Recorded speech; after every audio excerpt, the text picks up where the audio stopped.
नमस्कार साथियों, दक्ष क्लासेस के यूट्यूब चैनल पर आपका स्वागत है। और आज मैं आपके लिए एक और बढ़िया प्रैक्टिस सेट लेकर के आया हूं। देखिए, पूरे 100 नंबर का प्रैक्टिस पेपर है और जितने भी आगे एग्जाम हैं, police constable, VDO, BPDO, forest guard, सभी परीक्षाओं के लिए ये बहुत ही उपयोगी है। चलिए शुरू करते हैं। ये रहा पहला प्रश्न आज का। लगाइए कितना आपका स्कोर इसमें रहने वाला है। पहला प्रश्न देखिए, निम्नलिखित में से किस शब्द की वर्तनी अशुद्ध है? ज्योत्सना, श्रृंगार, उज्जवल और अध्यात्म। देखिए कौन सा सही है इनमें से, फटाफट करके लगाएंगे। प्रैक्टिस बैच है, प्रैक्टिस सेट है। देखो जरा, ज्योत्सना, श्रृंगार, उज्जवल, अध्यात्म, इसमें बताना है कौन सा अशुद्ध है। यानी इसका मतलब ये कि 3 इसमें शुद्ध होगा, 1 इसमें अशुद्ध है। ठीक है, तो इसमें बताना है अशुद्ध कौन सा है। देखो, ये ज्योत्सना शुद्ध है, उज्जवल भी शुद्ध है और अध्यात्म भी शुद्ध है। यहां पर जो अशुद्ध है वो कौन सा है? श्रृंगार। तो पहले का जो बी की तरफ है ये बिल्कुल सही आंसर होगा। पहले का बी जिन्होंने टिक किया है ये बिल्कुल सही जवाब होगा। ठीक है, अध्यात्म ऐसे लिखते हैं, जब अध्यात्म एक प्रत्यय लगा देते हैं, अध्यात्म ऐसे लिखते हैं, और जब इसमें एक प्रत्यय लगा देते हैं तब ये बन जाता है बड़ा आ, आध्यात्मिक। इसमें कंफ्यूज नहीं होना है, ये आध्यात्मिक ऐसा रहेगा, और जब अध्यात्म लिखेंगे तो अध्यात्म आ छोटा रहेगा, और एक प्रत्यय लगाने का मतलब है कि जो छोटा आ होता है वो बड़ा आ हो जाता है। अगर अध्यात्म लिखना होगा तो ऐसे लिखेंगे, और आध्यात्म लिखना होगा तो ये वाला लिखना होगा। ठीक है, इसलिए इसमें कंफ्यूज मत होना।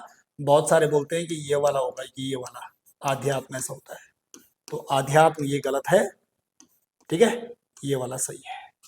ज्योत्सना भी ये बिल्कुल सही है, और श्रृंगार जो है, जो शुद्ध होता है वो कैसा होता है? ये वाला। अगर श्रृंगार बोलेंगे तो श्रृंगार इस प्रकार से शुद्ध लिखते हैं, ये एक प्रकार से क्या है? अशुद्ध है। तो जिन्होंने पहले का जो है बी वाला करा हुआ है ये बिल्कुल सही आंसर होगा। आगे बढ़ते हैं। दूसरा प्रश्न, मुखड़ी हंसली पुछड़ी डसली लोकोक्ति का आशय क्या है? देखिए, लगाइए फटाफट आंसर, फटाफट लगाइए। मुखड़ी हंसली पुछड़ी डसली लोकोक्ति का आशय क्या है? कठोर हृदय वाले व्यक्ति की वाणी भी कठोर होती है, प्रिय वाणी से काम बन जाता है, दुविधा में हानि हो जाती है, और डी है कपटपूर्ण आचरण। तो इसका सही आंसर होगा डी वाला, कपटपूर्ण आचरण। मुखड़ी हंसली और पुछड़ी डसली, मुख से जो है हंस रहे हैं और पीछे से डस रहे हैं, तो एक प्रकार से ये कपट और छलपूर्ण आचरण है। आगे बढ़ते हैं। ये रहा तीसरा प्रश्न आज का। दिए गए विकल्पों में से ज्ञानवती का पुल्लिंग शब्द छांटिए। ज्ञानवती का पुल्लिंग शब्द का चुनाव करना है। ज्ञानवत, ज्ञानवान, ज्ञानयुक्त और ज्ञानी। लगाओ कौन सा सही है तीसरे का, फटाफट करके। तीसरे का क्या सही होगा? आंसर होगा बी वाला, ज्ञानवान, ज्ञानवान। तो यहां पर हमारा जो है ये ज्ञानवान बिल्कुल सही आंसर होगा। तीसरे का बी जवाब बिल्कुल सही होगा, ज्ञानवान। आगे बढ़ते हैं।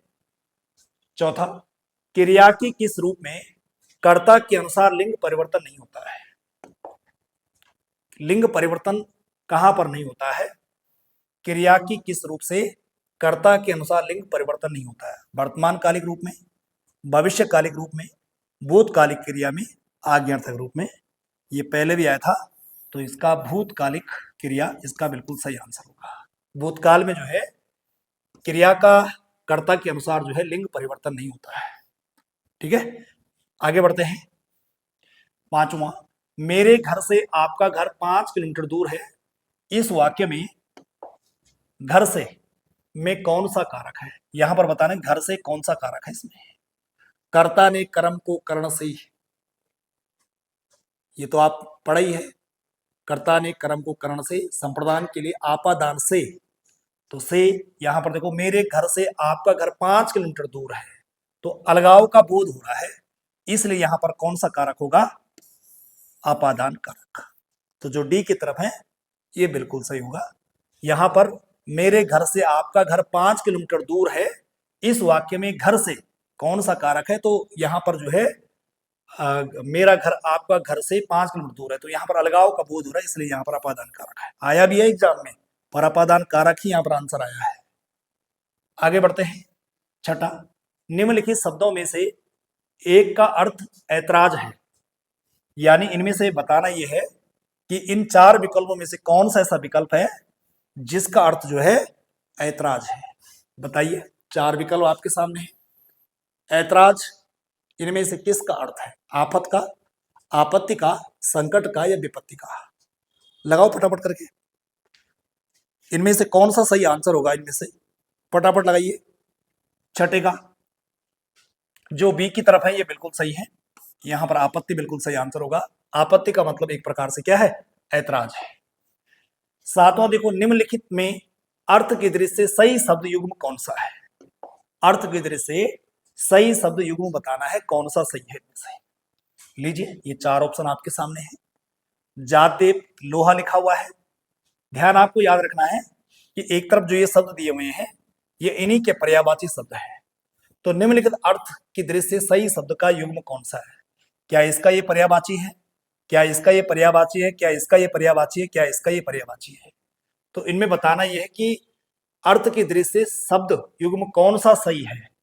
इनमें से जो है सही शब्द का चुनाव करना। यहाँ पे अर्थ की दृष्टि से सही शब्द युग्म का सही शब्द युग्म कौन सा इनमें से?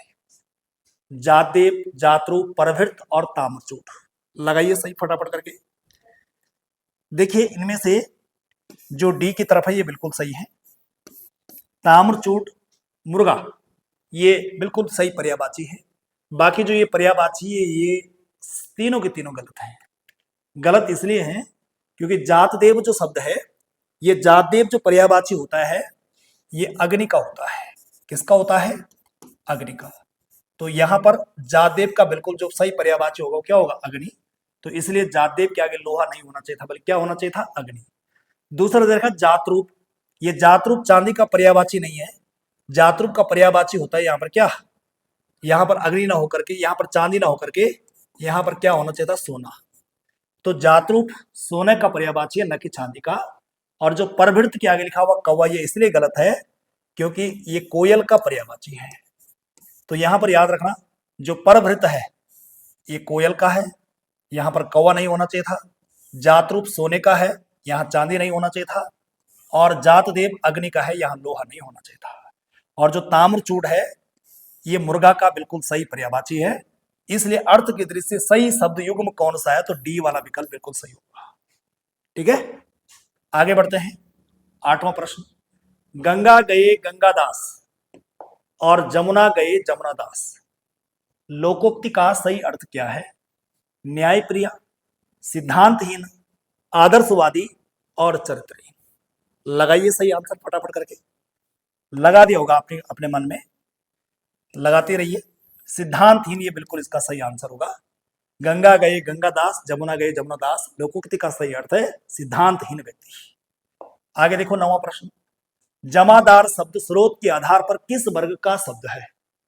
जमादार शब्द जो है स्रोत के आधार पर किस वर्ग का शब्द है? ठीक है, स्रोत के आधार पर जो शब्द होते हैं उसमें तत्सम, तद्भव, देशज, विदेशज, संकर ये शब्द होते हैं। तो यहां पर जमादार शब्द स्रोत के आधार पर किस वर्ग का शब्द है? ठीक है जी, फारसी है, अरबी है, तुर्की है, तुर्की शब्द है या संकर है।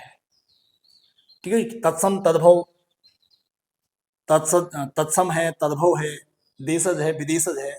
तो ये सारे जो ये फारसी, अरबी, तुर्की ये सब विदेशी विदेशी शब्द में आते हैं। तो इनमें बताने हैं फटाफट करके, जमादार शब्द स्रोत के आधार पर किस वर्ग का शब्द है? इनमें से है क्या या नहीं है? देखो यहां पर डी की तरफ जो भी है ये बिल्कुल सही होगा, क्योंकि यहां पर देखो जब हम स्रोत के आधार पर पढ़ते हैं तो इसमें एक होता है तत्सम, एक होता है तद्भव, एक होता है देशज और एक होता है विदेशज। ये 4 मुख्य हैं। और उसके अलावा एक और होता है संकर शब्द, एक होता है संकर शब्द। ये सारे के सारे शब्द ही हैं, तत्सम शब्द, तद्भव शब्द, देशज शब्द, विदेश शब्द और संकर शब्द। तत्सम शब्द कौन से होते हैं? जो संस्कृत के होते हैं। और जो संस्कृत से हिंदी में आए हुए हैं बदल करके, ये हिंदी के शब्द हो गए तद्भव। इनकी उत्पत्ति देश में उत्पत्ति हुई है और इनका स्रोत विदेश है। तो यहाँ जो अरबी, फारसी, जो ये तुर्की दिख रहे हैं, ये सब विदेश के ही विकल्प रखे हुए यहाँ पे। और संकर का मतलब होता है कि दो अलग अलग भाषा, दो अलग अलग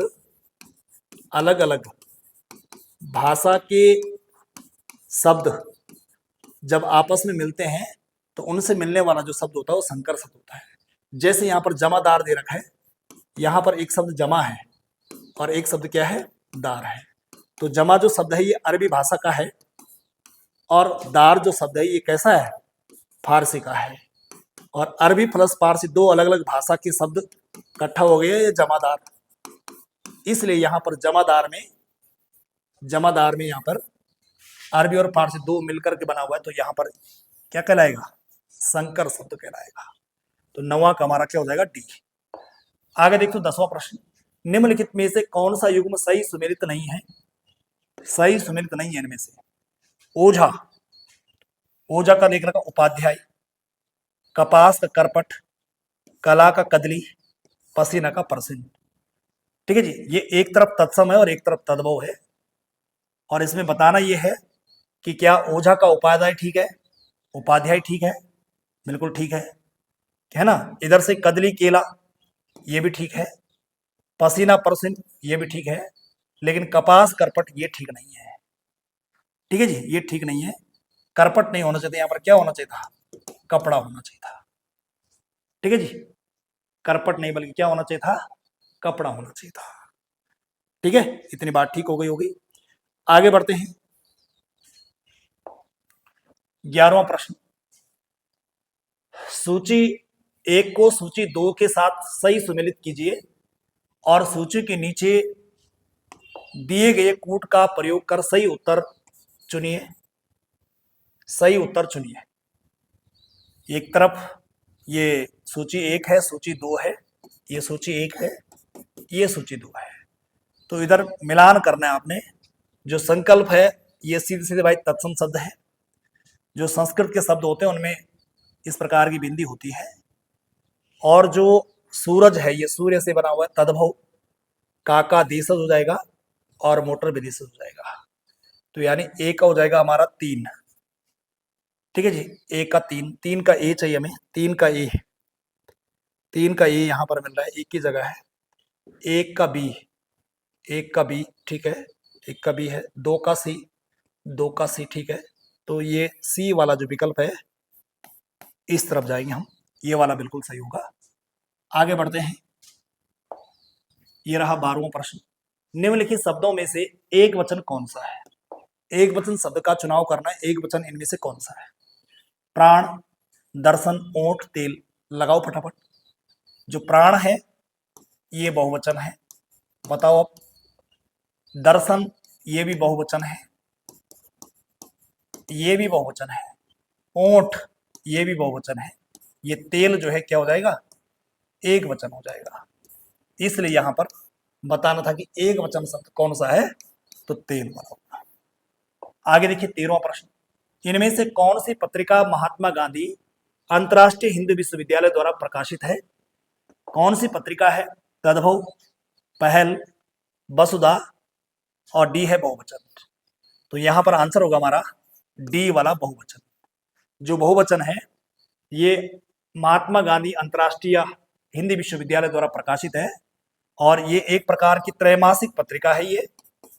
और अशोक मिश्र इसके जो है संपादक है, अशोक मिश्र इसके संपादक से जुड़ा हुआ नाम है। इसलिए हमारा डी वाला जो विकल्प है ये बिल्कुल सही होगा। आगे चलेंगे 14, स्रोत भाषा में व्यक्त विचारों को लक्ष्य भाषा में अभिव्यक्त करने की प्रक्रिया को क्या कहते हैं। स्रोत भाषा, स्रोत कौन सा होता है, जहां मूल होता है।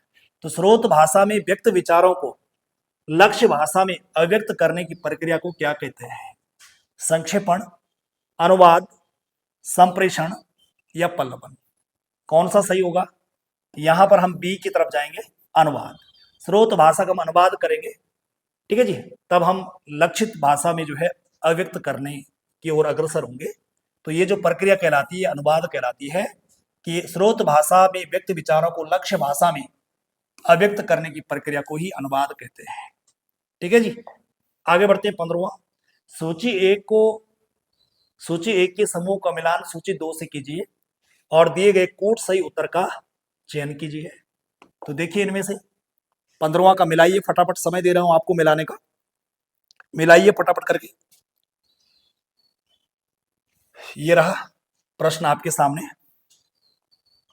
लगाइए फटाफट करके, मिला दिया होगा आपने। देखिए सबसे पहले देखो खचाखच, खचाखच एक प्रकार का जो है देशज शब्द है, तो 3 का हमें ए मिल जाए कहीं, 3 का ए देखो यहां भी है, यहां भी है और यहां भी है, ये नहीं है, ए वाला तो पहले ही हट गया ना भाई, ठीक है हट गया। दूसरा देखो आप, मुरलीधर, मुरली को धारण करने वाला कौन है? भगवान कृष्ण, तो एक प्रकार से ये योग रूढ़ शब्द होगा। एक का बी मिल जाए, एक का बी मिल जाए, ये यहाँ एक का बी मिल गया, यहाँ भी एक का बी मिल गया, तो इसलिए ये वाला भी हट गया। अब 50-50 चांस बचा जी, 50-50 चांस बचा। अब देखो अगला, टिकट घर, टिकट और घर, ये 2 अलग अलग भाषाओं के शब्द से बना हुआ है, इसलिए जो है ये संकर शब्द हो जाएगा। तो चौथे का सी, चौथे का में सी चाहिए, चौथे का सी, ये मिल गया जी सी, तो बी की तरफ जाएंगे जी। यहाँ पे जो बी कर रहे हैं, जो उन्होंने बी कर दिया है या जो बी की तरफ है, ये बिल्कुल सही आंसर होगा। ठीक है, ये 15वां हो गया। आगे बढ़ते हैं फिर 16 देखो, जनसंचार के आधुनिक प्रसारण माध्यम श्रव्य और दृश्य की दृश्य निम्नलिखित में से कौन सा माध्यम असंगत है? भाई श्रव्य और दृश्य की बात चल रही है कि श्रव्य दृश्य का माध्यम कौन सा नहीं है। श्रव्य प्लस दृश्य, हमें दोनों चाहिए, श्रव्य प्लस दृश्य। श्रव्य मतलब जिनसे हम सुनते हैं, दृश्य मतलब जिनसे हम देखते हैं, और जिनसे हम सुनते भी हैं, जिनसे भी हम देखते हैं, वो कहलाते हैं श्रव्य दृश्य। तो कौन से? दूरदर्शन, ये श्रव्य दृश्य है जी। फिल्म भी श्रव्य दृश्य है, चलचित्र भी श्रव्य दृश्य है, मेल को तो हम पढ़ते हैं, ठीक है जी, देखते हैं, तो इसलिए ये दृश्य माध्यम हो जाएगा। और हमें असंगत बताना था कि ये 3, ये वाले दूरदर्शन, फिल्म और चलचित्र, ये श्रव्य और दृश्य दोनों हैं, लेकिन ईमेल जो है असंगत है, इसलिए हमारा जो आंसर होगा 16वां का, वो क्या हो जाएगा? सी वाला, सी की तरफ जाएंगे। आगे देखो 17वां प्रश्न, हिंदी शब्दकोश में निम्नलिखित में से कौन सा शब्द सबसे पहले आता है? हिंदी शब्दकोश में निम्न में से सबसे पहले कौन सा शब्द आता है? देखिए सबसे पहले कौन सा शब्द आता है? जिजीविषा, जैविक, जंगम, ज्योत्सना। तो भाई मैंने आपको क्लास में ही बताया था, यहाँ पर बहुत आसान है, इसमें ज्यादा परेशान होने की जरूरत ही नहीं है, 1 सेकंड का काम है। आपने सीधे अनुस्वार देखा, सीधे टिक कर देंगे। सबसे पहले यहाँ पर हमारे पास जहां भी अनुस्वार मिले, यहाँ अनुस्वार से शुरू होता है मामला, अनुस्वार मिले, चंद्रबिंदु मिले, यहां से शुरू हो जाएगा मामला, तो जिसके ऊपर देखिए वो सबसे पहले आ जाएगा सीधे। आगे बढ़ते हैं 18वां, प्राधीन जो जन नहीं स्वर्ग नरकता हेतु, प्राधीन जो जन नहीं स्वर्ग नरकता हेतु। तो यहां पर आप देख रहे हैं, यहां पर जो है शब्द रिपीट हो रखी है, लाइन ही रिपीट हो रखी है सीधे, पर प्रसंग में भेद है, प्रसंग अलग अलग है, अर्थ अलग अलग है। यहाँ जन इस तरफ है, यहाँ नहीं इस तरफ है, या नहीं इस तरफ है, ठीक है जी। प्राधीन जो जन नहीं, और यहाँ है प्राधीन जो जन, इसलिए यहाँ पर जब कहीं पर किसी अलंकार में जो है कोई शब्द रिपीट होते हैं, या ऐसा मानो, ऐसा लगता है कि जैसे वाकई रिपीट हो रखा होगा, तो निश्चित रूप से वहां पर अलंकार, अनुप्रास अलंकार तो होता है, लेकिन अनुप्रास अलंकार के 5 भेद हैं, तो वहां पर लाटानुप्रास अलंकार होता है। जैसे पूत सपूत तो क्यों धन संचय, और पूत कपूत तो क्यों धन संचय, ये वाला पेपर में कई बार आ रखा है। उसी प्रकार है, प्राधीन जो जन नहीं स्वर्ग नरकता हेतु, प्राधीन जो जन नहीं स्वर्ग नरकता हेतु, इसलिए यहाँ पर शब्दों की आवृत्ति हुई है, और प्रसंग भेद में थोड़ा अंतर है, तात्पर्य अलग अलग है, इसलिए यहाँ पर लाटानुप्रास अलंकार हो जाएगा। ठीक है जी। आगे बढ़ते हैं 19वां प्रश्न, यदि उसका कार्य संतोषजनक होता तो उसे अवश्य ही पदोन्नत कर दिया जाता।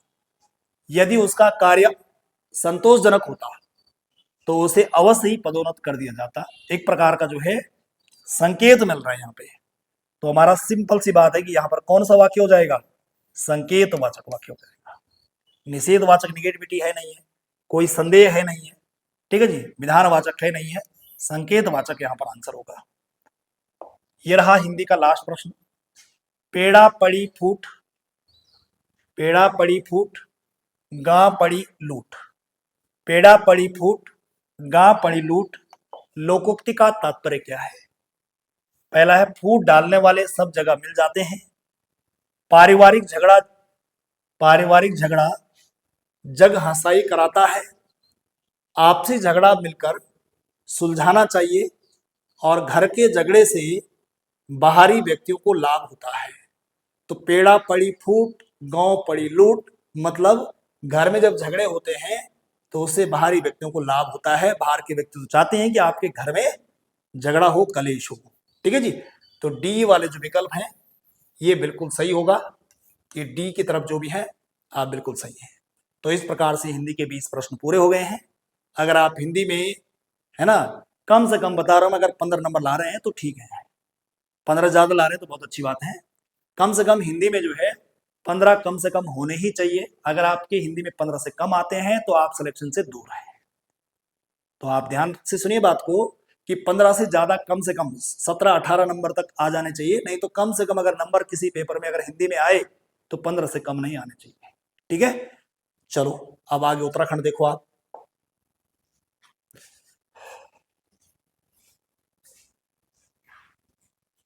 तो चलिए उत्तराखंड के क्वेश्चनों को आगे शुरू करते हैं। और इसमें जो क्वेश्चन नंबर 21वां है, इसमें आपके पास कुछ नहरें दी गई हैं राज्य की, और उन नहरों का जो है क्षेत्र आपको बताना है कि ये नहरें जो हैं राज्य में कहाँ कहाँ स्थित हैं, ठीक है। तो जो आपकी निचली गंगा नहर है, ये आपका इसका संबंध है नरोरा बांध से, इसका हो जाएगा 4। पूर्वी गंगा नहर का जो है ये आपके भीमगोड़ा बैराज से है, तो इसका हो जाएगा 3। शारदा नहर आपके जो है बनबसा से रिलेटेड है, तो इसका हो जाएगा 1। और जो बच जाएगा आपका रामगंगा नहर, तो ये आपका हो जाएगा पौड़ी गढ़वाल से। तो इस तरीके से आपका जो सही आंसर हो जाएगा 4312, ऑप्शन नंबर ए। चलिए अगला क्वेश्चन, अगला क्वेश्चन है पंचाचूली शिखर की ऊंचाई कितनी है। कई बार ये प्रश्न जो है आ चुका है, ये बार बार रिपीटेड होते रहता है। 6904 मीटर ऊंचाई है इस पंचाचूली शिखर की, और यह कुमाऊं का सबसे ऊंचा पर्वत भी है। कुमाऊं का सबसे ऊंचा, शुद्ध रूप से जो कुमाऊं में स्थित है। वैसे तो नंदा देवी पूर्वी भी है, लेकिन वो कुमाऊं और गढ़वाल दोनों में है ना। तो सबसे कुमाऊं का सबसे ऊंचा पर्वत ही आपका हो जाएगा नंदा देवी। जो पश्चिमी पूर्वी है वो आपका कुमाऊं प्लस गढ़वाल दोनों में है, ठीक है। बाकी आप नंदा देवी जो है पश्चिमी, वो राज्य का सबसे ऊंचा पर्वत है। कमेंट सेक्शन में उसकी ऊंचाई लिखिए। चलिए, कटेहर के हिंदू राजा खड़क सिंह का महताओं के देश कुमाऊं में भागने का उल्लेख किस ग्रंथ में मिलता है। तो इसका सही आंसर हो जाएगा ऑप्शन नंबर सी, तारीख ए मुबारक शाही। चलिए अगला क्वेश्चन, क्वेश्चन नंबर 24वां, तिलाड़ी कांड का संबंध है। और ये क्वेश्चन भी कई बार जो है आपको देखने को मिलेगा। तो वन अधिकारों के लिए 30 मई 1930 को ये तिलाड़ी कांड गठित हुआ था, और इसी तिलाड़ी कांड को उत्तराखंड का जलियांवाला बाग हत्याकांड भी कहा जाता है। जलियांवाला बाग हत्याकांड के से इसकी तुलना की जाती है। और वहीं जो इसमें इस कांड को करने वाले जो व्यक्ति थे, दीवान चक्रधर जुयाल, इनको जो है जनरल डायर से इनकी तुलना की जाती है, चक्रधर जुयाल, ठीक है। और टिहरी के जो इस समय नरेश थे वो थे महाराजा नरेंद्र शाह, ठीक है। चलिए अगला क्वेश्चन आगे बढ़ते हैं। शीतकाल में बद्रीनाथ की मूर्ति सांकेतिक रूप से किस स्थान पर स्थानांतरित होती है। तो इसका आंसर सही हो जाएगा ऑप्शन नंबर सी, नरसिंह मंदिर जोशीमठ में। अगला क्वेश्चन नंबर 26वां, जागेश्वर के मुख्य मंदिर में किस चंद राजा की मूर्ति आपको देखने को मिलती है? तो ये जो है आपके दीपचंद की मूर्ति यहाँ पर देखने को मिलती है। तो वही जागेश्वर मंदिर की बात करें तो यहाँ जो है 124 मंदिरों का समूह है और उत्तराखंड का सबसे बड़ा मंदिर समूह भी ये हो जाता है। इसका निर्माण कत्यूरी शासक शालिवाहन देव ने इसका निर्माण करवाया था। और ये दोनों प्रश्न जो है पेपर में आ भी चुके हैं। शालिवाहन देव ने जो है इसका निर्माण करवाया था। ठीक है, चलिए आगे बढ़ते हैं। अगला क्वेश्चन, निम्नलिखित में से कौन सा सुमेलित नहीं है? तो जो है शोभन सिंह जीना राजकीय आयुर्वेदिक कॉलेज ये आपके अल्मोड़ा में है। राज्य का प्रथम college nursing college Chandranagar Dehradun में है।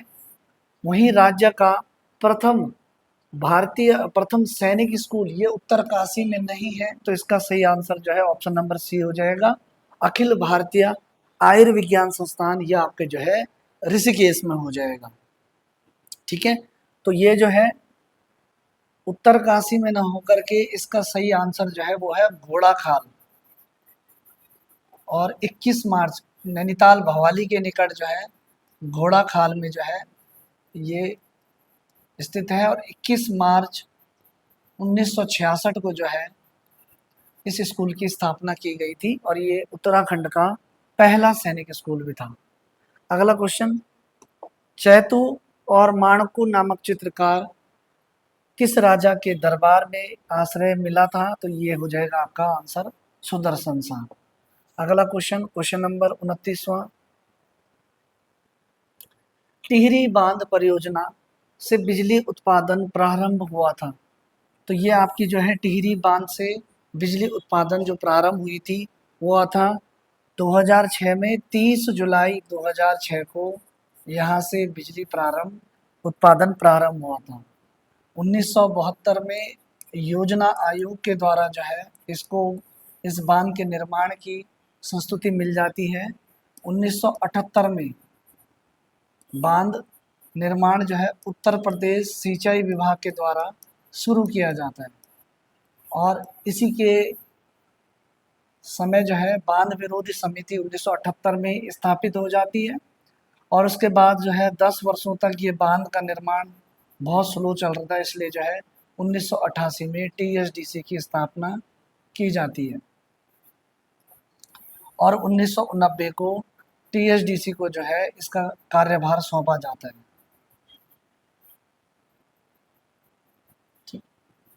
कार्यभार इसमें सौंपा जाता है। ठीक है, चलिए अगला क्वेश्चन आगे बढ़ते हैं। अगला क्वेश्चन है क्वेश्चन नंबर 30वां, कौन सी जनजाति प्रतिवर्ष महाराणा प्रताप जयंती का आयोजन करती है? तो महाराणा प्रताप का वंशज अपने आप को मानती है थारू, इसलिए जो है ये प्रतिवर्ष जो है महाराणा प्रताप जयंती का भी आयोजन करते हैं। आगे कुमाऊं मोटर ऑनर्स यूनियन, इसकी स्थापना 13 छोटी छोटी कंपनियों का विलय करके जो है 1939 में इसकी स्थापना की जाती है। वहीं गढ़वाल मोटर ऑनर यूनियन की स्थापना जो है 1941 में होती है। ठीक है, चलिए अगला क्वेश्चन, गलत युग्म का चयन करना है। इसमें जो है भारतीय पेट्रोलियम संस्थान देहरादून सही है, उत्तराखंड पासपोर्ट कार्यालय देहरादून आपका सही है। इसके बाद जो है अगला क्वेश्चन जो है उच्च न्यायालय उत्तराखंड उच्च न्यायालय नैनीताल सही है, ये तीनों आपके सही हो जाएंगे। जबकि भारतीय सुदूरसंचार संस्थान जो है ये नैनीताल न होकर के देहरादून में है, जिसकी स्थापना 1966 में की गई थी। चलिए आगे बढ़ते हैं। अगला क्वेश्चन, कौशिक समिति ने प्रस्तावित उत्तराखंड राज्य में कितने मंडलों की स्थापना की गई थी? 4 जनवरी 1994 को कौशिक समिति की स्थापना की जाती है और इस समिति ने 3 मंडलों के स्थापना करने का जो है सिफारिश दी थी। साथ ही साथ इसने जो है गैरसैंण को राजधानी बनाने की भी सिफारिश करी थी। इस समिति ने एक गढ़वाल मंडल, एक कुमाऊं मंडल, साथ ही साथ जो है एक तराई मंडल की भी संस्तुति की गई थी इसमें। और इस समिति के द्वारा जो है 8 जिलों का गठन किया जाएगा, ऐसी सिफारिश भी करी थी। तो इसमें 8 जिलों का गठन की सिफारिश, गैरसैंण राजधानी बनाने की सिफारिश और 3 मंडल बनाने की सिफारिश इस समिति के द्वारा, जिसके अध्यक्ष थे रमाशंकर कौशिक। चलिए अगला क्वेश्चन है, उत्तराखंड वन एवं पंचायत प्रशिक्षण अकादमी, ये आपके हो जाएगी ऑप्शन नंबर सी, हल्द्वानी। अगला क्वेश्चन की ओर बढ़ते हैं। अगला क्वेश्चन है, प्रोफेसर डी शर्मा, जंगलिया गांव में जन्मे डी शर्मा को जाना जाता है हिमालयी बोलियों के विशेषज्ञ के तौर पर। तो इनको जाना जाता है हिमालयी बोलियों के विशेषज्ञ के तौर पर इनको जाना जाता है। और ये जो डी शर्मा है, इनका जन्म जो है जंगलिया गांव में हुआ था। वहीं बात की जाएगी 2011 में जो है इनको पद्म श्री सम्मान से सम्मानित किया गया था। पद्म श्री इनको जो मिला था वो मिला था 2011 में। ठीक है, चलिए आगे बढ़ते हैं। अगला क्वेश्चन है क्वेश्चन नंबर 36वां, सिडकुल का तात्पर्य क्या है? तो सिडकुल जो है ये आपके राज्य औद्योगिक विकास निगम लिमिटेड, राज्य औद्योगिक विकास निगम लिमिटेड 2002 में इसकी स्थापना की जाती है। तो वहीं इसका जो मुख्यालय है वो आपके देहरादून में हो जाएगा। चलिए अगला क्वेश्चन, आगे बढ़ते हैं अगले क्वेश्चन की ओर। चमोली जिले के नौटी गांव में किस चीज का उत्पादन किया जाता है? तो यहाँ पर जो है ऑर्गेनिक चाय, ऑप्शन नंबर सी, ऑर्गेनिक चाय का यहाँ पर उत्पादन किया जाता है। भारत सरकार द्वारा Uttarakhand live stock development board को किस देश से सिंधी व गिर पशुओं के जर्म प्लाज्म के आयात हेतु राष्ट्रीय नोडल एजेंसी इसको नामित किया है? तो इसका जो सही आंसर हो जाएगा वो हो जाएगा ब्राजील। चलिए अगला क्वेश्चन नंबर 39वां, पहाड़ चोर उपन्यास के लेखक हैं? तो इसका सही आंसर हो जाएगा सुभाष पंत। इंपॉर्टेंट रहेगा ये भी। अगला क्वेश्चन है, उत्तराखंड राज्य के पहले एग्रो प्रोसेसिंग क्लस्टर की स्थापना कहाँ की जा रही है? तो ये टिहरी गढ़वाल के नौथा गांव में इसकी स्थापना की जा रही है।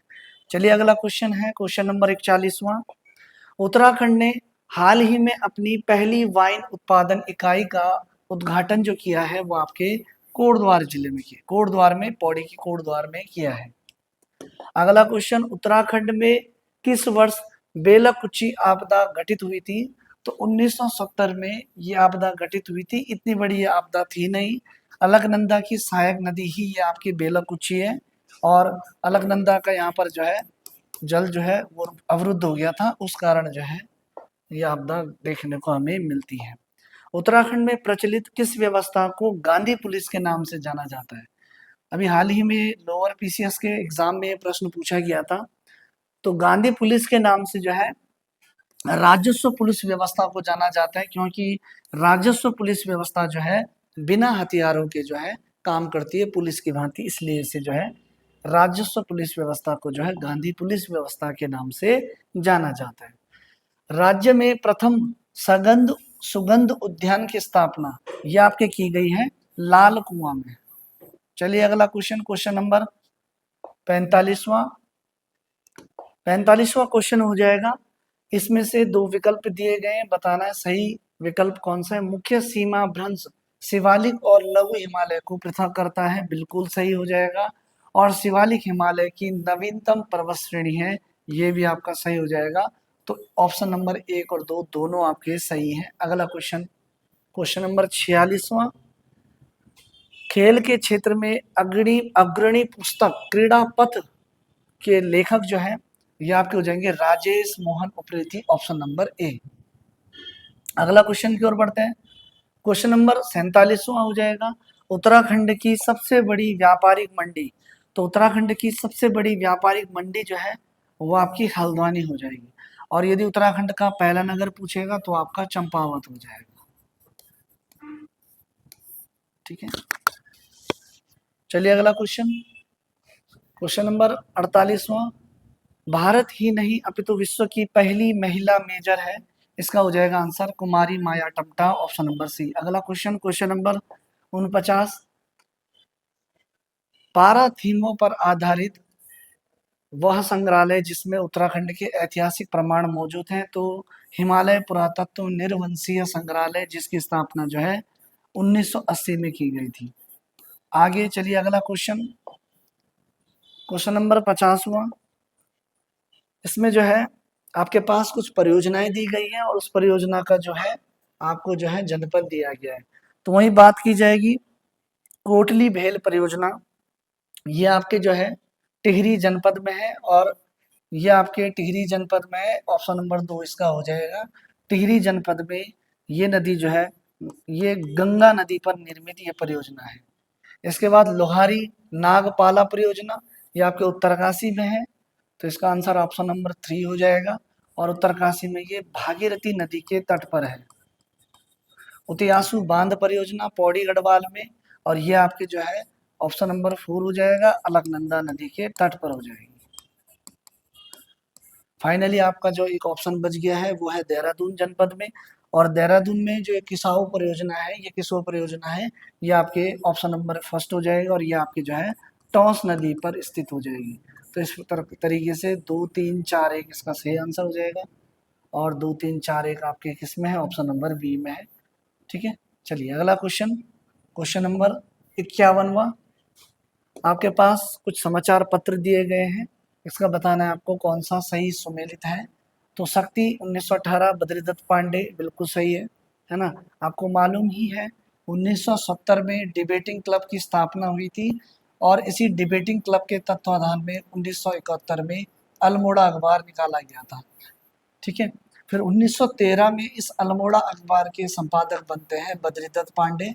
शुरुआत से ये अखबार जो था अंग्रेज फरस्त अखबार था, लेकिन जैसे ही बद्रीदत्त पांडे इस अखबार की कमान संभालते हैं तो उसके बाद जो है ये अंग्रेज विरोधी अखबार ये प्रारंभ हो जाता है, अंग्रेज विरोधी खबरें छापना ये इसमें प्रारंभ कर देता है। फिर उसके बाद जो है 1918 में इस समाचार पत्र पर प्रतिबंध लगा देते हैं, और 1918 में फिर जो है यहाँ पर जो है बद्रीदत्त पांडे जो है ये शक्ति समाचार पत्र 1918 विजयदशमी के दिन प्रारंभ करते हैं। ज्योति 1919 प्रेम वल्लभ जोशी सही हो जाएगा। कुमाऊं कुमुद बसंत कुमार जोशी ये भी सही हो जाएगा। और 1930 विक्टर मोहन जोशी स्वाधीन प्रजा ये भी आपका सही हो जाएगा। तो इस तरीके से आपके सभी आपके सही सुमेलित हैं। क्वेश्चन नंबर 52वां आपका, इसमें उत्तराखंड में थारू जनजाति से संबंधित कुछ तथ्यों को चुनना है। तो कुछ विद्वानों के अनुसार थारू मदिरापान करने वाला है, बिल्कुल सही हो जाएगा। थारू पुरुषों का परंपरागत वस्त्र लंगोटी है, ये भी सही हो जाएगा। ये मात्र सत्तात्मक होते हैं और संयुक्त परिवार की प्रथा पाई जाती है। तो लगभग इसके सभी कथन जो हैं सही हैं। और थारुओं का आपको पता ही है कि इसमें एक विवाह प्रणाली 3 टिकटी, पक्की पौड़ी, बात कट्टी, है ना। जब विवाह तिथि तय होती है तो उस प्रथा को बोलते हैं बात कट्टी। विवाह तिथि जब निकलते हैं, विवाह तिथि जब निकाली जाती है, शादी की डेट जब निकाली जाती है, उसको इस प्रथा में इनके उसमें कहते हैं, विवाह की डेट जब निकाली जाती है तो उसे कहते हैं बात कट्टी। ठीक है, चलिए अगला क्वेश्चन। तो ये 3 टिकटी भी इन्हीं से है, पक्की पौड़ी भी इन्हीं से है, बात कट्टी भी इन्हीं से हो जाएगी। चलिए ज़्यादा लंबी वीडियो हो जाएगी, इसलिए हम जो है ज़्यादा डिटेल में नहीं जाते हैं, आगे आगे रुख करते हैं अगला क्वेश्चन।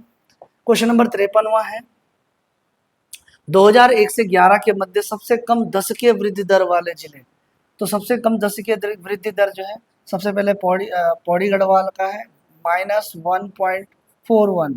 इसके बाद जो है -1.28, ये आपके अल्मोड़ा की हो जाएगी, है ना। आप स्टार्टिंग के 2 जरूर याद रखें, तो इसका सही आंसर हो जाएगा ऑप्शन नंबर ए।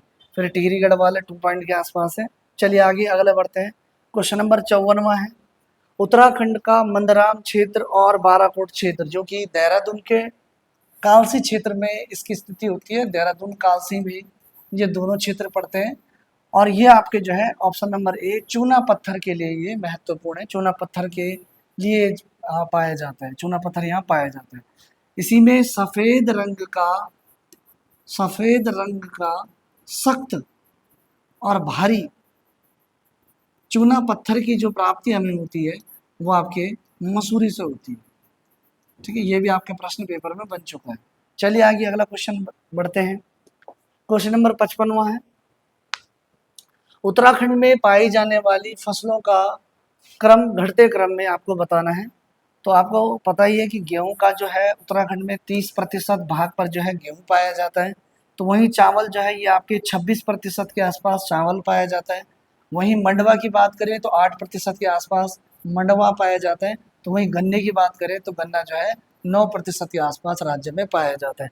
तो इस तरीके से इसका आंसर हो जाएगा ए, सी, डी और बी। ए, सी, डी, बी कहीं नहीं है, फिर इसके हिसाब से जो है आपका सही आंसर ए, सी दिया है। तो इस कथन इसका यहाँ पर जो है डी होना चाहिए और यहाँ पर जो है आपका बी होना चाहिए। लेकिन इस हिसाब से भी आपका जो सही आंसर है वो आपका ऑप्शन नंबर ए हो जाएगा।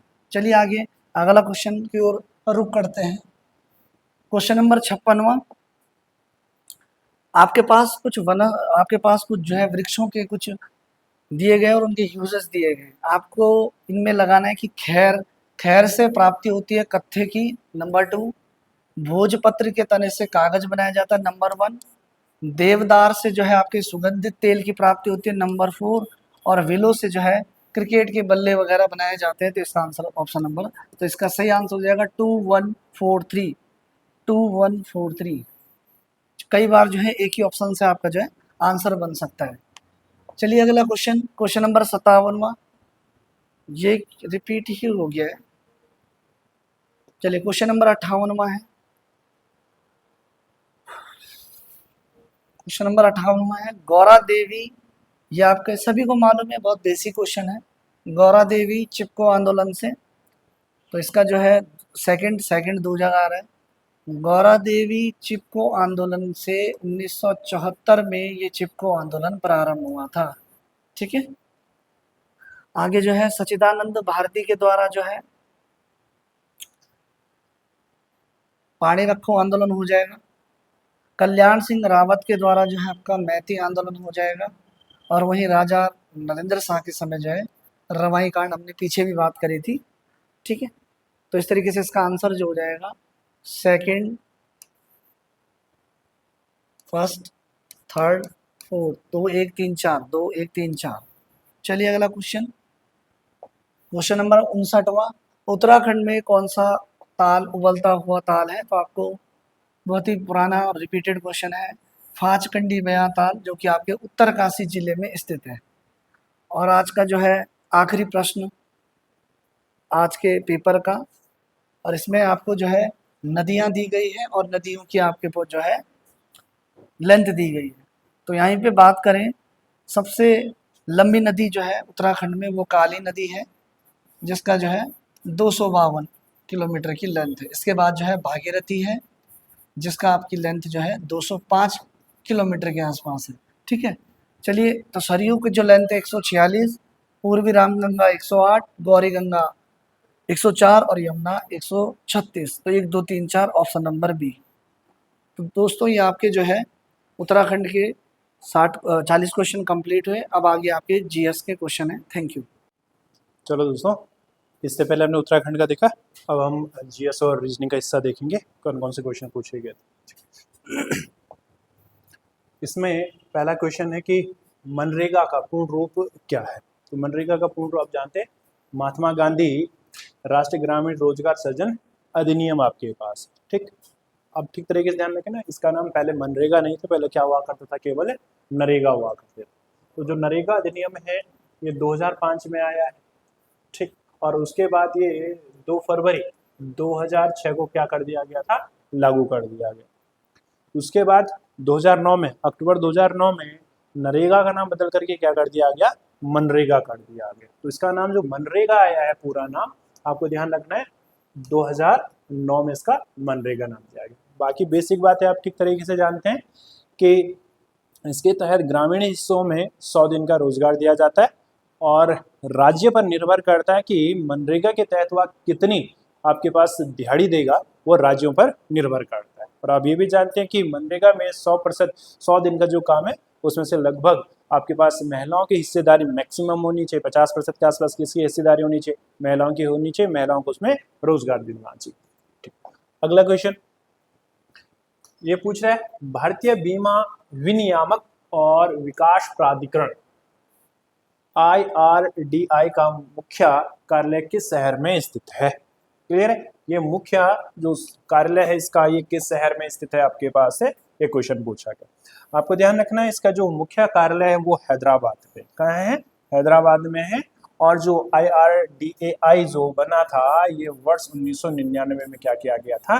स्थापित किया गया था, जिसका काम था कि जितने भी बीमा कंपनियां हैं उनको मैनेजमेंट करना, उनकी जो आपके पास पॉलिसियां उसको देखना कि ग्राहकों को कोई लॉस तो नहीं हो रहा है या फिर किसी तरीके से कोई बीमा कंपनी फ्रॉड इत्यादि तो नहीं कर रही है, उसको मैनेज करने के लिए इसको बनाया गया। अगला क्वेश्चन है ज्वालामुखी किसे कहते हैं? बेसिक क्वेश्चन है कि ज्वालामुखी किसे कहते हैं? पृथ्वी की सतह पर एक गड्ढा जहां से लावा, राख और गैस आदि बाहर निकलती है। एक पर्वत या पहाड़ी जहां से लावा, राख, गैस आदि बाहर निकलती है। पृथ्वी के अंदर का एक गहरा गड्ढा, पृथ्वी की सतह पर एक दरार। तो आप ध्यान रखेंगे, इसे हम कहेंगे पृथ्वी की सतह पर एक गड्ढा जहां से लावा, राख, गैस इत्यादि बाहर निकलती है। आप जानते हैं कि जब लावा क्या ज्वालामुखी विस्फोटित होता है तो क्या होगा कि ये पृथ्वी है आपके पास, इसके आंतरिक सतह में एक निकास नली के द्वारा मैग्मा जो क्या होता है बाहर निकलता है। और जब मैग्मा बाहर निकलेगा तो जब वो पृथ्वी की सतह पर आता है तो उसे हम क्या कहते हैं आपके पास से लावा कहते हैं। ठीक है। अब अगर आप पृथ्वी की आंतरिक संरचना पढ़ोगे तो 3 मुख्य पार्ट देखने को मिलेगा आपके पास, एक क्रस्ट, मेंटल और क्रोड भाग आपके पास है। तो मेंटल वाली अवस्था में, गलित अवस्था में धातुएं पाई जाती है जिसके प्रेशर के कारण ज्वालामुखी आता है। और एक निकास नली होगी यहाँ विवर या इसे हम क्रेटर कहते हैं जहां से वो लावा बाहर आता है। अगला क्वेश्चन है निम्नलिखित में से किसके शासनकाल में सबसे अधिक मंगोल आक्रमण हुए थे? तो मंगोल आक्रमण की अगर हम बात करेंगे तो सर्वाधिक मंगोल आक्रमण अलाउद्दीन खिलजी के काल में हुआ था। खिलजी वंश का फेमस शासकों में से एक है, इसके समय सर्वाधिक क्या हुए हैं? मंगोल आक्रमण। अगला क्वेश्चन है निम्नलिखित में से किस सिख गुरु के नेतृत्व में सिख राजनीतिक व सैनिक शक्ति के रूप में संगठित हुए थे? यानी कि दल बनाया गया था, राजनीतिक दल बनाया गया था और सैनिक दल बनाया गया था। तो आंसर होना चाहिए गुरु गोविंद सिंह। तो गुरु गोविंद सिंह जब अपनी अंतिम स्थिति में थे तो उन्होंने सिख गुरुपद तो समाप्त कर दिया था, लेकिन सिखों को संगठित करने के लिए एक व्यक्ति नियुक्त किया था आपके पास से, और उसी के बाद आपके पास क्या बना? राजनीतिक दल बना और उनकी सेनाएं बनी। जबकि आपको ये ध्यान रखना है कि आपके पास से हरगोविंद सिंह ने सिखों को लड़ने के लिए तैयार किया था, लड़ाकू बनाया था, वो हरगोविंद सिंह हुआ करते थे। अगला क्वेश्चन है निम्नलिखित में से किसने सर्वप्रथम भारतीय राष्ट्रीय कांग्रेस को जन स्वरूप दिया था? जन स्वरूप का मतलब है जिसमें लोगों की भागीदारी मैक्सिमम हो, लोगों को जोड़ने का काम किया था। तो ऐसे एक ही परफेक्ट व्यक्ति थे, वो कौन? महात्मा गांधी, जिनके कहने पर लोग ठीक तरीके से कांग्रेस में जुड़े थे और वो जन स्वरूप बन चुका था। अगला क्वेश्चन है माल्थस के अनुसार किसी देश की जनसंख्या में वृद्धि होती है अंक गणितीय रूप में, बीजगणितीय रूप में, ज्यामितीय रूप से या स्थिर दर से? तो हमेशा माल्थस कहते हैं कि ज्यामितीय रूप में हमेशा क्या होती है? जनसंख्या, पॉपुलेशन हमेशा बढ़ती रहती है। तो आंसर क्या होने वाला है? सी वाला। अगला क्वेश्चन है यदि वास्तविक बेरोजगारी दर की प्राकृतिक दर से कम है तो यह अपेक्षा की जाएगी कि यदि वास्तविक बेरोजगारी की प्राकृतिक दर से कम है, वास्तविक जो है वह किससे कम है?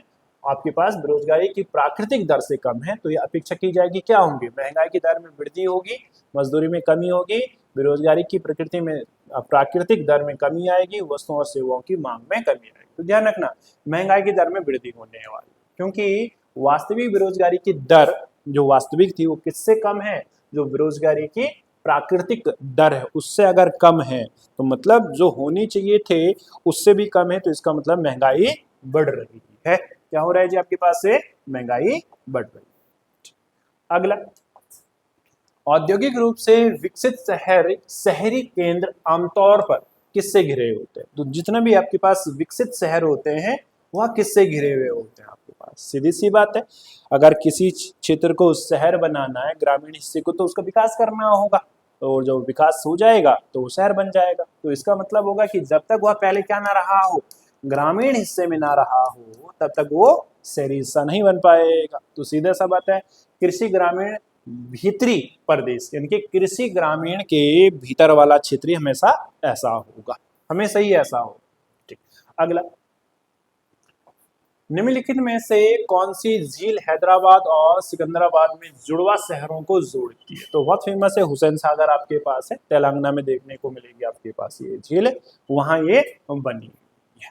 ठीक, अगला क्वेश्चन, भारत में जय हिंद पुल कहाँ स्थित है? तो भारत में जो जय हिंद पुल है वो कोलकाता में, और इसका नाम जो हिंद रखा गया है वो जो सुभाष चंद्र बोस थे उनकी 125वीं जयंती जब मनाई गई तो उनके उस जयंती के उपलक्ष्य में, किसकी?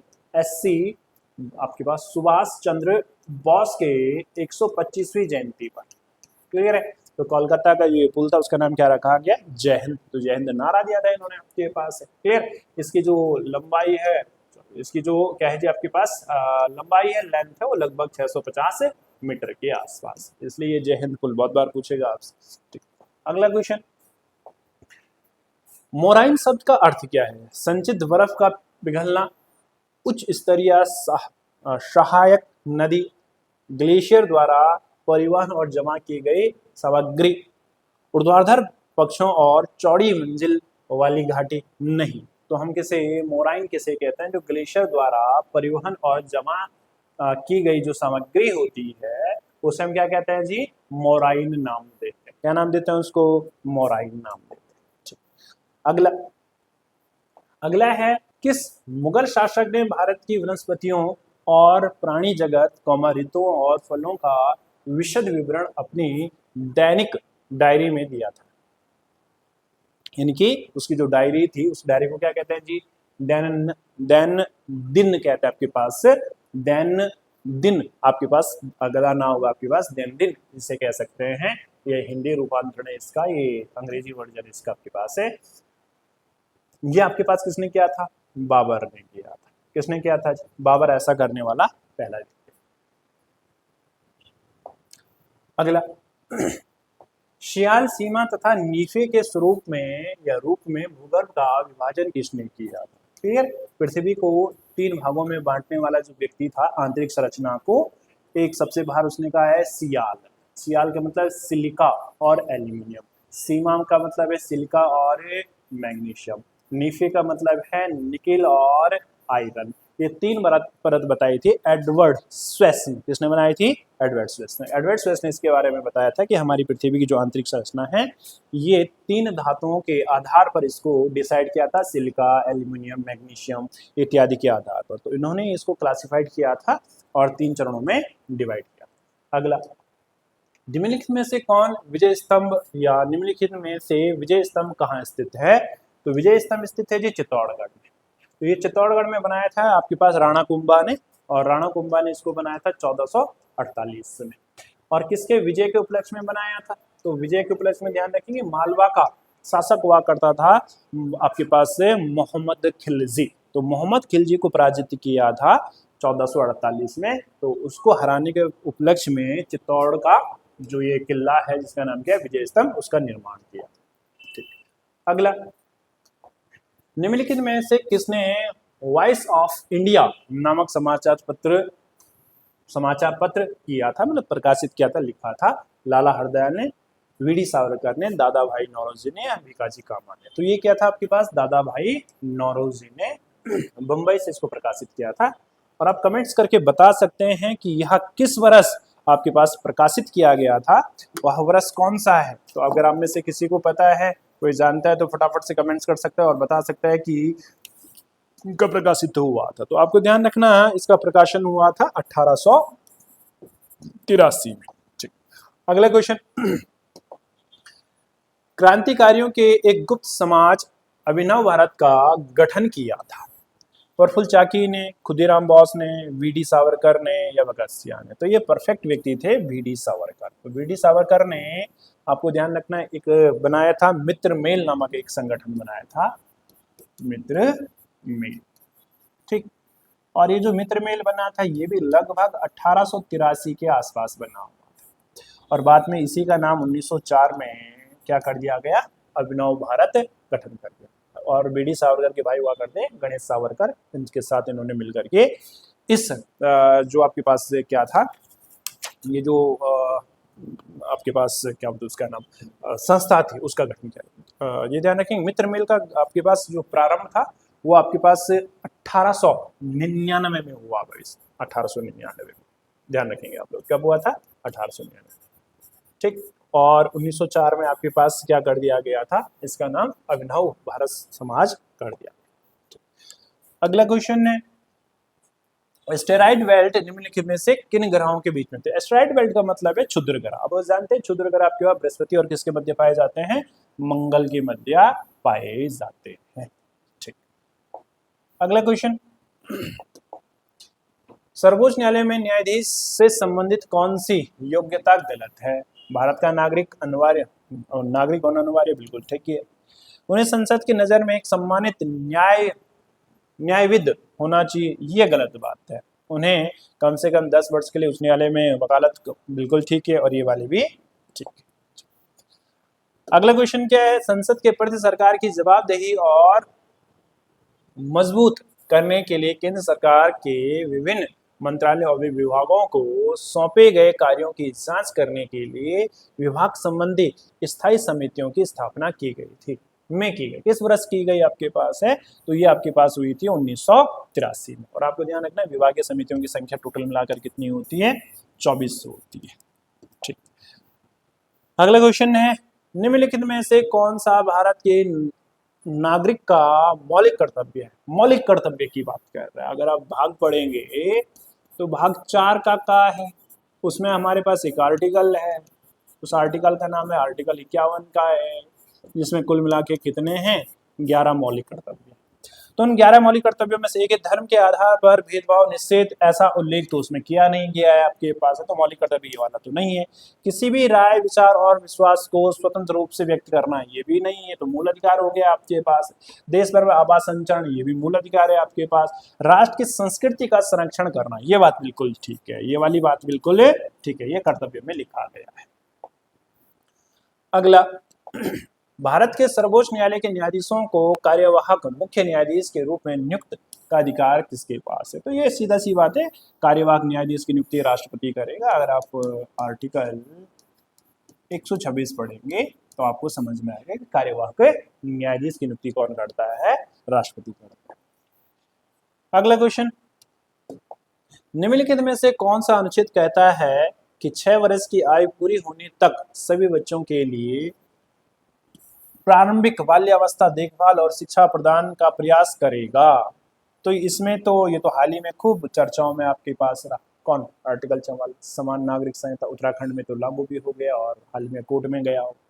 अनुच्छेद 45 में लिखा गया है कि वह क्या करेगा जी, 0 से 6 वर्ष के बच्चों को, 6 वर्ष से कम आयु के बच्चों की देखभाल, शिक्षा इत्यादि का प्रावधान करेगा। तो आर्टिकल कौन सा वाला है, बी वाला, आर्टिकल 45।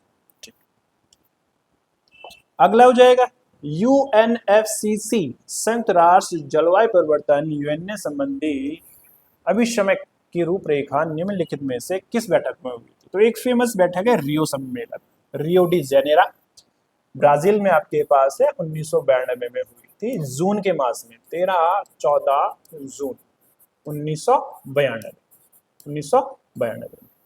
इसे पृथ्वी सम्मेलन भी कहते हैं आपके पास है। तो पृथ्वी सम्मेलन के नाम से भी जाना जाता है, जिसमें निर्णय लिया गया था किसका, यूएनसीसीसी का गठन करने की बात की गई थी, जिसका उद्देश्य था कि कैसे पर्यावरण को मेंटेन किया जाए, CO2 को मेंटेन किया जाए, इत्यादि इत्यादि। और इसी के बाद कॉप जैसी बैठकें सामने आई थी, कॉन्फ्रेंस ऑफ पार्टीज, वो इसी के बाद आई थी। पृथ्वी दिवस कब मनाया जाता है, आप कमेंट्स करके बता सकते हैं। ध्यान रखना, पृथ्वी दिवस 22 अप्रैल को मनाया जाता है। कब मनाया जाता है जी, 22 अप्रैल। और आप ये जरूर बता देना कि कब से शुरू हुआ है पृथ्वी दिवस मनाना। अगला क्वेश्चन है, कि किस प्रकार का वायरस दस्तावेजों से जुड़ने और माइक्रोसॉफ्ट वर्ड या एक्सेल जैसे प्रोग्राम में मैक्रोज के माध्यम से फैलने के लिए डिजाइन किया गया है। पहले लिखा हुआ polymorphic virus, network virus, resident virus है, मैक्रो वायरस। तो ये मैक्रो वायरस कहलाता है जो इनको क्या करता है, फैलाने का कार्य करता है। ठीक, अगला क्वेश्चन है, दक्षिण एशियाई फुटबॉल महासंघ आपके पास SAFF अंडर-19 फुटबॉल चैंपियनशिप 2025 किसने जीती? तो आपको ध्यान रखना है ये भारत ने जीती। किसने जीती है? भारत ने। और इसकी मेजबानी भी भारत कर रहा था। ये जो अरुणाचल है, तो अरुणाचल में 18 मई कब जी आपके पास 18 मई 2025 को यह फाइनल खेला गया था। और इसमें बांग्लादेश, कौन सा देश जी? बांग्लादेश आपके पास है, देश को भारत ने 4-3 से हराया है। कितने से हराया जी? 4-3 से। अगला क्वेश्चन है, मई 2025 में 59 संसदों वाले 7 समूह को 32 देशों में भेजने का मुख्य उद्देश्य क्या है? बिल्कुल बहुत चर्चाओं में क्वेश्चन रहा है आपके पास, ठीक है ना। तो वो था ऑपरेशन सिंदूर के तहत आतंकवाद के खिलाफ एकजुट रुख पेश करना। ये बहुत महत्वपूर्ण और बहुत बार पूछेगा आपसे। अगला, विंडोज डेस्कटॉप पर यह पीसी आइकन क्या दर्शाता है? या पीसी अगर हम देखा होगा तो ऐसी पीसी बनी होती है और उसके नीचे पीसी लिखा रहता है आपके पास। तो क्या दर्शाता है? मतलब आपकी जितनी भी फाइलें हैं उन सबको डिनोट करता है। ड्राइव है, फाइलें हैं, सिस्टम गुणों तक पहुंच है, वो सारा का सारा कौन डिनोट करेगा? पीसी। पहले मेरा कंप्यूटर नाम से होता था वह, अब वो पीसी बन चुका है, पीसी के नाम से आ गया है। ठीक। अगला है ट्राइफेड। ट्राइफेड किस मंत्रालय के अंतर्गत एक संगठन है? तो ये जनजातीय मामलों का मंत्रालय। ट्राइफेड का काम है जो आपके पास क्या होती है, जनजातियां होती है, उन जनजातियों को क्या करना आपके पास, उनके व्यापार को बढ़ाने का प्रयास करने का काम करती है। कौन? ट्राइफेड। और जो ट्राइफेड है उसके बारे में ठीक तरीके से आप ध्यान रखेंगे। ट्राइफेड की स्थापना 1987 में हुई थी। कब हुई थी जी? 1987 में हुई थी, दिल्ली में। कहाँ हुई थी जी? दिल्ली में। जो आपके पास ट्रिब्यूनल है, जो आपके पास क्या है, ट्राइबल आपके पास है, ट्राइब करने वाली जातियां हैं, उनके उद्योग को बढ़ाने का प्रयास करती है। अगला है, वर्तमान में भारत के पर्यटन एवं संस्कृति मंत्री कौन है? तो यहाँ लिखा गया है गजेंद्र सिंह शेखावत। ये गजेंद्र सिंह है जी, क्या है? गजेंद्र सिंह शेखावत है। ये ध्यान रखेंगे आप। ये थे जीएस के। अब आते हैं रीजनिंग वाले हिस्से। यदि आज रविवार है तो ठीक 1010वां दिन के बाद होना चाहिए था। दरअसल यहाँ पे आपके पास के बाद कौन सा दिन होगा? अब आप इसको क्या से याद करते हैं? सीधी सी बात है, किसी भी दिन के साथ 7 जोड़ो, 7 घटा दो तो वही दिन प्राप्त होता है। इसका मतलब है कि हम अगर 1010 में किसका भाग देंगे? 7 का भाग देंगे तो 7 कम कितना हो गया? 7 बचा 3 उतारा 1। तो ये 7 चको कितना हो गया जी? 28 बचा कितना? 3 उतारा 0। 7 चको कितना हो गया? 28, कैरी बच गए 2। तो मतलब हम कहेंगे कि सप्ताह तो कंप्लीट हो रहे हैं, कितने? 140 सप्ताह, कितने दिन शेष बच गए? 2। तो 2 का मतलब रविवार के बाद आएगा सोमवार, सोमवार के बाद है मंगलवार।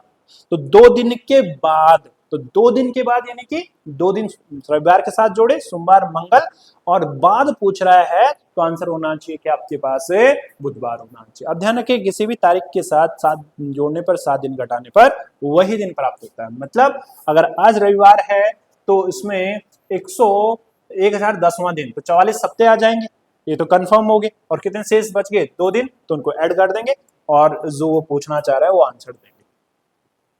अगला, 80 सेंटीमीटर भुजा वाले एक घन को सभी फलकों पर पीले रंग से रंगा जाता है और फिर 8 सेंटीमीटर भुजा वाले छोटे घनों में काटा जाता है। उन छोटे घनों की संख्या ज्ञात कीजिए जिनके 2 फलक रंगे हुए हैं। अब आपको ध्यान रखना है, अगर इसका फॉर्मेट आपको ध्यान रखना है कि इसका फॉर्मूला क्या होता है आपके पास, तो इसका फॉर्मूला एक होता है 2 रंग सतह वाले 12n-2 होता है। n आपके पास होगी, जो छोटी भुजा है उसकी संख्या आपके पास होने वाली है। ठीक है, तो रखेंगे 12, छोटी भुजा है 8, 8 - 2 यानी कि 6, तो 12 छका कितना होने वाला है आपके पास? 72। बात समझ में आ रही? वो भुजाएं उतनी आपके पास हो जाएगी। अगला, निम्नलिखित में से कौन सी संख्या दी गई श्रृंखला में प्रश्न चिन्ह के स्थान पर आएगी? तो यहाँ ये दिया गया कि 13 के बाद 14, 14 के बाद 23, 23 के बाद 48, 48 के बाद आपके पास से क्या है जी 97, 108। तो इसमें है क्या आपके पास? ठीक तरीके से देखोगे तो यहाँ 1 का अंतर है, यहाँ देखोगे 9 का अंतर है, यहाँ देखोगे तो आपके पास 25 का अंतर है, तो यहाँ देखोगे आपके पास 49 का अंतर है, यहाँ देखोगे तो यहाँ 81 का अंतर है। इसका मतलब है 1 का स्क्वायर, 3 का स्क्वायर, 5 का स्क्वायर, 7 का स्क्वायर, 9 का स्क्वायर, अब 11 का स्क्वायर। 11 का स्क्वायर कितना होगा? 121। जोड़ेंगे 8 और 1 9, 7 और 2 9, 7 और 2 कितना 9 और 1 और 1 है 2, तो 299 इसमें होने वाला है। ठीक,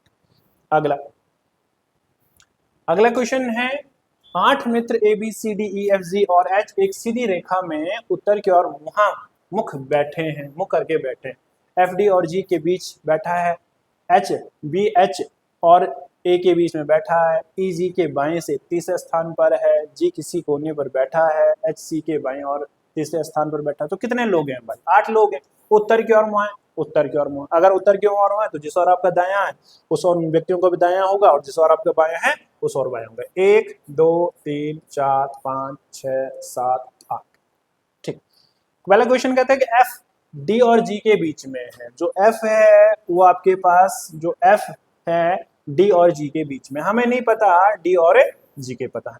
ऐसा जरूरी नहीं कि इधर जी होगा इधर डी होगा, कंफर्म नहीं, पर एक बार मान लेते हैं। ठीक, बी जो है एच और ए के बीच में बैठा हुआ है। जो बी है वो किसके बीच में बैठा हुआ है जी? आपके पास उसने कह दिया कि एच और ए के बीच में बैठा हुआ है, ऐसा बैठा हुआ है।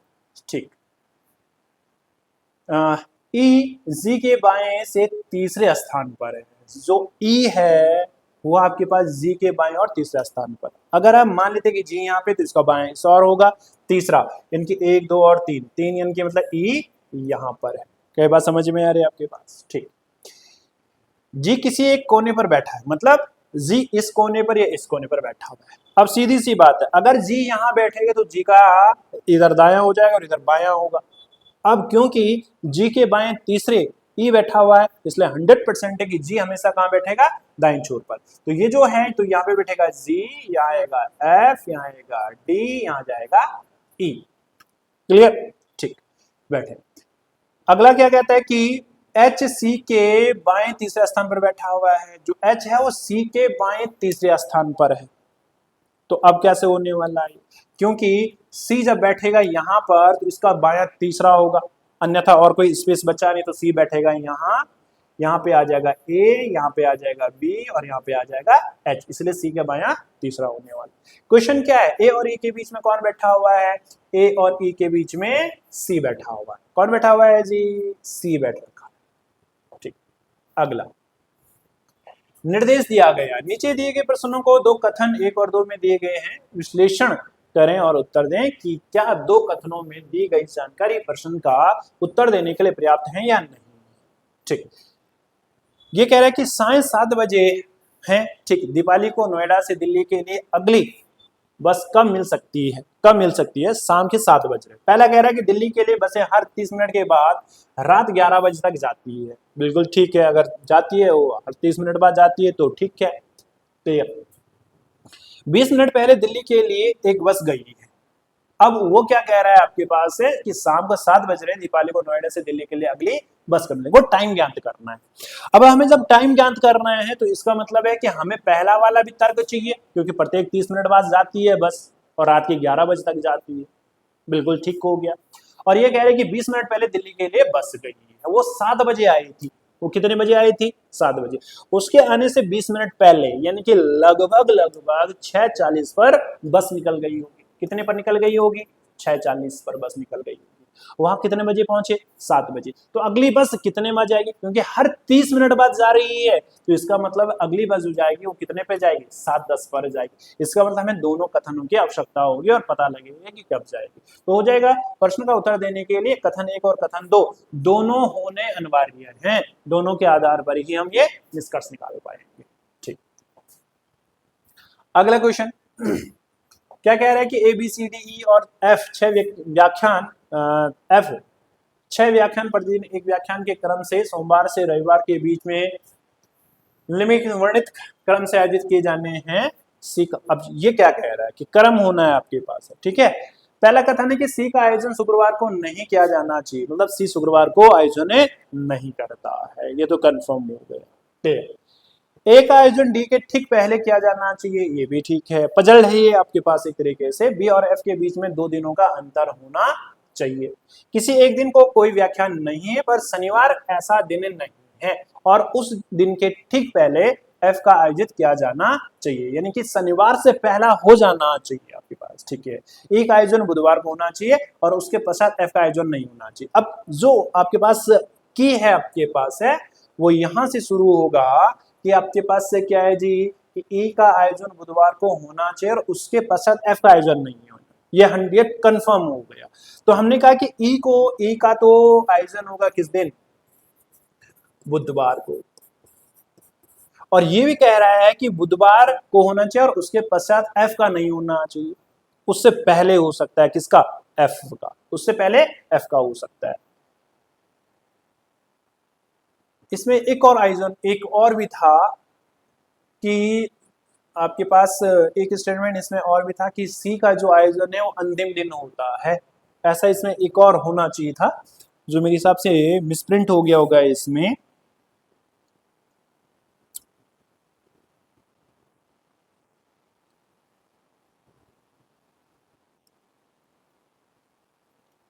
वो मिसप्रिंट हो गया मेरे हिसाब से, ठीक है ना। अब देखो चलो इसको भी निष्कर्ष निकाल लेते हैं, ठीक है। ए का आयोजन बुधवार को होना चाहिए और उसके पास एफ का नहीं, यानी कि बुधवार से पहले किसका आयोजन हो जाना चाहिए आपके पास है, तो वो आपके पास एफ का आयोजन हो जाना चाहिए। अब ये कह रहा है कि आपके पास बी और एफ के बीच में 2 दिनों का अंतर होना चाहिए। किसके बीच में जी, बी और एफ के बीच में 2 दिनों का अंतर होना चाहिए।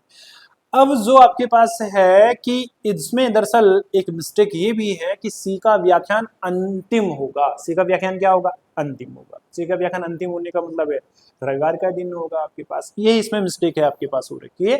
तो सी का जो व्याख्यान है वो अंतिम है, यानी कि सी को जो व्याख्यान होगा वो रविवार को होगा। किस दिन होगा जी आपके पास, रविवार का आपके पास होगा, क्लियर है। तो सी रविवार का व्याख्यान होगा, सी का कब होगा, रविवार का। अब देखो एफ और बी के बीच में 2 दिन का अंतर है और एफ का व्याख्यान बुधवार से पहले हो जाता है। तो अगर हम कहते हैं अगर मंगलवार को होता तो 2 दिन का अंतर आना चाहिए, तो रविवार को तो वो हो नहीं सकता आपके पास से। कई बात समझ में आ रही है आपके पास, तो वो होगा कब आपके पास से, तो ध्यान रखना कि ए का व्याख्यान डी के पहले होता है और बी और एफ के बीच में 2 दिनों का अंतर है। तो अगर हम कहेंगे कि आपके पास 2 दिनों का क्या है जी, अंतर है, तो इसका मतलब क्या होगा, इसका मतलब ये होने वाला है कि एफ के पास आयोजित नहीं होने आपके पास है कि आपके पास ए और डी के बीच में 2 दिनों का क्या होगा, अंतर होने वाला है। तो 2 दिनों का अंतर जब होगा तो हम कहेंगे कि आपके पास कौन सा वाला व्यक्ति, जो बी और एफ इनके बीच में कितने दिन का अंतर होना चाहिए, तो ए तो बुधवार को हो गया, ए किस दिन हो गया, बुधवार। बुधवार से पहले क्या आता है, मंगल। मंगल से पहले क्या आता है, सोम। और सोम से पहले क्या आता है, रविवार। तो रविवार को तो व्याख्यान हो नहीं सकता आपके पास से, क्योंकि रविवार के दिन कौन बैठा हुआ है, सी, क्लियर। अब 2 दिन का अंतर होने के लिए उस व्यक्ति को कभी ना कभी तो बैठना पड़ेगा ही आपके पास से। तो इसका मतलब है कि अगर हम कहते हैं कि बी का जो है वो आपके पास से क्या है, बी जो आपके पास है वो सोमवार का दिन करता है। किस दिन करता है, सोमवार। किस दिन, सोमवार। तो सीधी सी बात है, फिर मंगल आएगा, एक बीच में बुध आएगा और एक बृहस्पति आ जाएगा। तो एफ किस दिन हो जाएगा जी आपके पास, बृहस्पतिवार का हो जाएगा। सी का व्याख्यान अंतिम दिन होता है आपके पास है, ठीक है, और एक दिन क्या है, ब्रेक है। एक आयोजन डी के ठीक एक दिन पहले होना चाहिए। कितने दिन पहले होना चाहिए, एक दिन पहले होना चाहिए। तो अगर हम कहेंगे कि एक आयोजन, तो बचा कौन है आपके पास, एक तो मंगलवार बचा है, तो मंगलवार को होगा तो सोमवार को नहीं हो सकते, सोमवार का दिन तो निकल गया है। इसलिए डी का एक दिन पहले, तो डी अगर क्या होगा, डी अगर होगा आपके पास शनिवार के दिन, किस दिन होगा जी, शनिवार के दिन, तो शुक्रवार के दिन किसका हो जाएगा, तो शुक्रवार के दिन आ जाएगा आपके पास किसका, ए का आ जाएगा। तो शुक्रवार ए को करता है आपके पास, डी शनिवार को करता है, और आपके पास एफ बृहस्पति है, बी सोमवार है, सी रविवार है, ए बुधवार है। क्लियर? तो मंगलवार को नहीं होता होगा, इसका मतलब है। अब आंसर क्या है कि डी व्याख्यान किस दिन आयोजित होता है, तो बी का ड व्याख्यान शनिवार के दिन क्या होगा, आयोजित होगा। अगला क्वेश्चन क्या है, एक चिड़ियाघर में हिरण और मोर हैं, इनके सिर की संख्या 80 है, पैरों की संख्या 200 है, तो कितने मोर हैं? अब क्या होता है कि अगर आप देखेंगे सभी जानवर का एक ही सिर होता है। अब हम मान लेते हैं इसमें कि मोर की संख्या है x और आपके पास इनकी संख्या है y, तो सबके एक एक सिर होते हैं। तो y अगर हिरण है, x अगर हिरण है और y अगर x अगर मोर है और y हिरण है, तो इनके संख्या बराबर इनके सिरों की संख्या। क्लियर? एक मोर के कितने टांगे होती है, 2 टांगे, और एक हिरण की कितने टांगे होती है, 4 टांगे, और टांगों की संख्या कितनी है, 200। क्या बात समझ में आ रही? x मान लिया हमने क्या, मोर, और y मान लिया हमने क्या, हिरण, तो इनके सरों की संख्या बराबर इनकी टोटल संख्या, तो ये होगी इतनी। क्योंकि एक हिरण के एक मोर के 2 टांगे, अगर x है तो 2x क्या हो जाएगी, टांगों की संख्या। हमें निकालनी है मोरों की संख्या, यानी x निकालना है, तो इसे मैथमेटिक्स में कहते हैं y बैलेंस करना। यहाँ 4 है, यहाँ 4 लाने के लिए यहाँ कितने का गुणा कर देते हैं, 4 का, तो ऊपर आ जाएगा 4x प्लस 4y, और 8 चौको कितना, 32, 2x प्लस 4y बराबर 220। अब इसको घटा देंगे, ये माइनस ये माइनस ये माइनस, ये कैंसिल, ये बचा 2x, ये बचा आपके पास कितना जी, 120। x की वैल्यू निकालेंगे, 120 बटे कितना, 2, काट कर कितना जी, 7। तो मोर कितने हैं जी, 7 है। अगला ये दे रखा है कि ABCD इत्यादि इत्यादि को फिलअप करना है। ये आपके पास क्या है, श्रृंखला का ही अल्फाबेटा श्रृंखला का सीरीज। इसको आज सॉल्व करने का आसान तरीका है, पहले हम देते हैं कि लेटर कितने, लेटर काउंट करो, 1 2 3 4 5 6 7 8 9 10 11 12 13 14 15 16 है, तो 4 4 का हमेशा ग्रुप बनाए। कितने का, 1 2 3 4, ठीक, 1 2 3 और 1 4, ठीक, 1 2 3 और 1 4, 1 2 3 और 1 4, ठीक। लास्ट वाले में भी एक लेटर की जरूरत पड़ रही है, बीच वाले में भी एक लेटर की जरूरत पड़ रही है, पहले वाले में भी एक लेटर की जरूरत पड़ रही है ना, एक लेटर की। और हम देख रहे हैं कि लेटर संभवतः ये ABCD कुछ ऐसा होना चाहिए आपके पास, और निश्चित क्रम कुछ भी नहीं दिख रहा है आपके पास।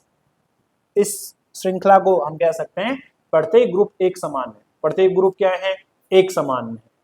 क्लियर है? और सामान्य तौर पर दूसरा क्या है जी आपके पास से, जब एक समान होता है तो अल्फाबेटा तो समान होते हैं, लेकिन क्रम उनका कभी भी क्या नहीं होता है, समान। तो देखो जैसे यहाँ B है, D है, C है, लेकिन कौन नहीं है, A नहीं है। यहाँ पे भी क्या नहीं है, A नहीं है। अब सीधा सा मतलब जिसके लास्ट में डबल A आएगा, यहाँ डबल A है, इसका मतलब है कि अगर यहाँ डबल A है तो यहाँ पे क्या होना चाहिए, B, यहाँ पे क्या होना चाहिए, C, यहाँ पे भी क्या होना चाहिए, C। देखो जी इसमें क्या है, क्वेश्चन में है कि M का अर्थ, किसका अर्थ, m का अर्थ, m का अर्थ है माइनस, n का अर्थ यहां पे होना चाहिए डिवाइड, ठीक है, o का अर्थ है गुणा, और p का अर्थ है प्लस, ठीक। अब वैल्यू रखेंगे आंसर आएगा आपके पास है। तो यहाँ o का अर्थ क्या है, o का अर्थ है गुणा, तो 12 सता 16 सता 112 प्लस 124, p का अर्थ क्या है प्लस, m का अर्थ है माइनस, माइनस कितना 92, p का अर्थ क्या है प्लस 86 अपॉन 43, o का अर्थ है आपके पास से क्या जी, गुणा 18, और m का अर्थ है माइनस 29, 43 दूना 86, इसको जोड़ेंगे 4 और 2 6, 2 और 1 3, और 1 और 1 2, 92, 18 दूना कितना हो जाएगा 36, ये फिर यहाँ पे माइनस है, ये 36 और माइनस कितना 29, ये जोड़ेंगे 6 और 6 कितना हो गया 12, 3 और 3 6 और 1 7, 2 माइनस 9 और 2 11, 9 और 2 11 और 1 कितना 12, घटाएंगे 2 में से 1 गए 1, 7 में से 2 गए 5, 2 में से 1 गए 1, तो कितना होने वाला 151, ठीक। अगला क्या है कि ये सॉल्व करना है, सामान्य तौर पर या वाला या तो प्लस में होता है या फिर माइनस में होता है, डिवाइड वाला, इसमें प्लस में दे रखा है 20 13 33 और 3 कितना हो गया 36, यहाँ 21 और 13 33 और 2 कितना हो गया 21 और 13 कितना हो गया 34 और 2 कितना हो गया 36, ठीक है ना। यहाँ भी क्या हो जाएगा 31 और 3 कितना हो गया 33, 31 और 3 कितना हो गया 34, कितना और चाहिए 36 के लिए 2, तो आंसर क्या हो जाएगा बी वाला।